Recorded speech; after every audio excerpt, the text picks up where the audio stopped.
Hi hello ನಮಸ್ತೆ ಎಲ್ರಿಗೂ ನಮಸ್ಕಾರ. Welcome back. ಇವತ್ತಿನ ವಿಡಿಯೋಲಿ ಉಚಿತ ಹೊಲಿಗೆ ಯಂತ್ರಗೆ ಅರ್ಜಿ ಹೇಗೆ ಹಾಕೋದು ಅಂತ ನಿಮ್ಗೆ ತಿಳಿಸ್ಕೊಡ್ತೀನಿ. ಈ ಅರ್ಜಿ ಬಂದುಬಿಟ್ಟು ಎಲ್ಲ ಕ್ಯಾಟಗರಿಗೂ ಓಪನ್ ಆಗಿದೆ. SC ST OBC ಹಾಗೂ ಜನರಲ್ ಎಲ್ಲ ಕ್ಯಾಟಗರಿಗೂ ಓಪನ್ ಆಗಿದೆ. ಹಾಗೂ ಇದರ ಲಾಸ್ಟ್ ಡೇಟ್ ಬಂದುಬಿಟ್ಟು 15th January.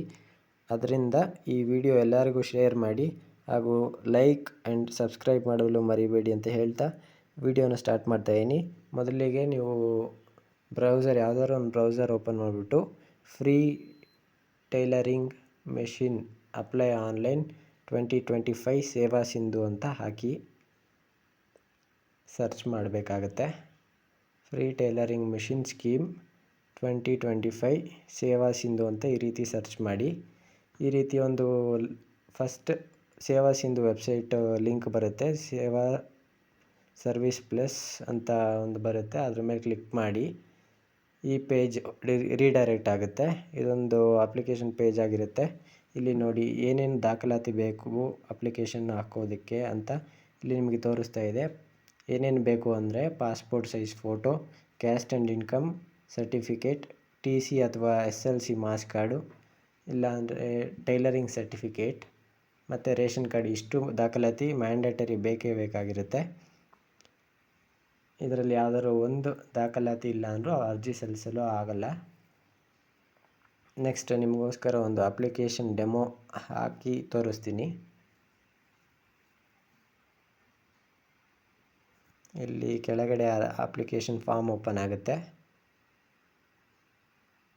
ಯಾವ ಜಿಲ್ಲೆಗೆ ಅರ್ಜಿ ಸಲ್ಲಿಸ್ತೀರಾ ಅಂತ ಇಲ್ಲಿ ಕೇಳ್ತಾ ಇದೆ. ಇಲ್ಲಿ ಓನ್ಲಿ ಈಗ ಕೋಲಾರ ಡಿಸ್ಟಿಕ್ಗೆ ಮಾತ್ರ ಓಪನ್ ಆಗಿರೋದ್ರಿಂದ ನೋಡಿ, ಇಲ್ಲಿ ಲಾಸ್ಟ್ ಡೇಟ್ ತೋರಿಸ್ತಾ ಇದೆ 15/1/2026 ಲಾಸ್ಟ್ ಡೇಟ್ ಆಗಿದೆ.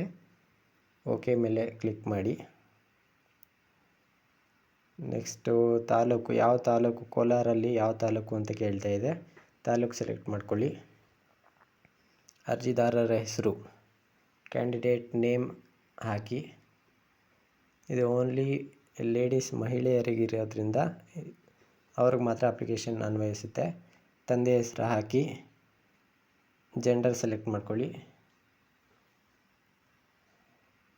ಯಾವ ಕ್ಯಾಸ್ಟ್ ಅಂತ ಇಲ್ಲಿ ಸೆಲೆಕ್ಟ್ ಮಾಡಬೇಕಾಗುತ್ತೆ. SCನ STನ ಜನರಲಲ್ಲಿ ಬರ್ತಾರೆ ಅವರು, ಇಲ್ಲ OBC ಅಂತ ಬರುತ್ತೆ, ಸೆಲೆಕ್ಟ್ ಮಾಡ್ಕೊಳ್ಳಿ. Date of birth, candidate applicant date of birth ಇಲ್ಲಿ ಸೆಲೆಕ್ಟ್ ಮಾಡ್ಕೊಳ್ಳಿ. ನೆಕ್ಸ್ಟ್ ಹಂಗೆ ಕೆಳಗಡೆ ಸ್ಕ್ರಾಲ್ ಮಾಡಿದಾಗ ಮೊಬೈಲ್ ನಂಬರ್ ಕೇಳುತ್ತೆ. ಆಧಾರ್ ಕಾರ್ಡ್ಗೆ ಯಾವ ನಂಬರ್ ಲಿಂಕ್ ಆಗಿದೆ ಅದೇ ನಂಬರ್ ಎಂಟರ್ ಮಾಡಬೇಕಾಗುತ್ತೆ. ಇಮೇಲ್ ID ಏನು ಮ್ಯಾಂಡೇಟರಿ ಏನಿಲ್ಲ. ನೆಕ್ಸ್ಟ್ ರಾಜ್ಯ, ಯಾವ ರಾಜ್ಯ ಅಂತ ಕೇಳುತ್ತೆ. ಕರ್ನಾಟಕ ಸೆಲೆಕ್ಟ್ ಮಾಡ್ಕೊಳ್ಳಿ. ಡಿಸ್ಟಿಕ್ ಸೆಲೆಕ್ಟ್ ಮಾಡ್ಕೊಳ್ಳಿ, ಕೋಲಾರ. ನೆಕ್ಸ್ಟ್ ಹಾಗೆ ಅಡ್ರೆಸ್, ಪೂರ್ಣ ಅಡ್ರೆಸ್ಸು ಇಲ್ಲಿ ಹಾಕಬೇಕಾಗತ್ತೆ. ಪಿನ್ ಕೋಡ್ ಹಾಕಬೇಕಾಗತ್ತೆ ಈ ರೀತಿ.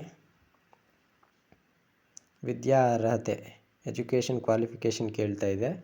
ಅವರು ಏನು ಓದಿರ್ತಾರೋ ಅದು ಹಾಕಿ. ನೆಕ್ಸ್ಟ್ ಇಲ್ಲಿ ಕ್ಯಾಂಡಿಡೇಟ್ ಹ್ಯಾಂಡಿಕ್ಯಾಪ್ಟ ಅಂತ ಕೇಳ್ತಾ ಇದೆ. ಎಸ್ ಅಂದರೆ ಎಸ್ ಹಾಕಿ, ಇಲ್ಲ ನೋ ಅಂದರೆ ನೋ ಸೆಲೆಕ್ಟ್ ಮಾಡ್ಕೊಳ್ಳಿ. ನೆಕ್ಸ್ಟ್ ಟೈಲರಿಂಗ್ ಸರ್ಟಿಫಿಕೇಟ್ ಇದೆಯಾ ಅಂತ ಕೇಳ್ತಿದೆ. ಎಸ್ ಅಂತ ಕೊಟ್ಬಿಟ್ಟು ಇಲ್ಲಿ ಐ ಅಗ್ರಿ ಅಂತ ಚೆಕ್ ಬಾಕ್ಸಲ್ಲಿ ಟಿಕ್ ಮಾರ್ಕ್ ಮಾಡಿಬಿಟ್ಟು ಕ್ಯಾಪ್ಚಾ ಹಾಕಿ ಸಬ್ಮಿಟ್ ಮಾಡಿ. ಈ ರೀತಿ ಒಂದು ಅಪ್ಲಿಕೇಶನ್ ಪೇಜ್ ಓಪನ್ ಆಗುತ್ತೆ. ಇಲ್ಲೊಂದು ಡ್ರಾಫ್ಟ್ ನಂಬರ್ ಜನ್ರೇಟ್ ಆಗಿರುತ್ತೆ.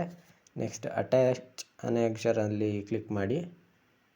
ಇಲ್ಲಿ ಇಷ್ಟು ಡಾಕ್ಯುಮೆಂಟ್ಸ್ ನೀವು ಅಪ್ಲೋಡ್ ಮಾಡಬೇಕಾಗತ್ತೆ. ನಾನು ಹೇಳಿದ ರೀತಿಯಾಗೆ ಪಾಸ್ಪೋರ್ಟ್ ಸೈಜ್ ಫೋಟೋ, ಕ್ಯಾಸ್ಟು ಮತ್ತು ಇನ್ಕಮ್ ಸರ್ಟಿಫಿಕೇಟು, TC ಅಥವಾ TC ಅಥವಾ SLC marks card, tailoring certificate, ration card, ಇಷ್ಟು ಅಪ್ಲೋಡ್ ಮಾಡಬೇಕಾಗತ್ತೆ. ಇದನ್ನು ಅಪ್ಲೋಡ್ ಆದ ನಂತರ ಸೇವ್ ಅನೆಕ್ಷರ್ ಕೊಡಿ, ಸಬ್ಮಿಟ್ ಮಾಡಿ.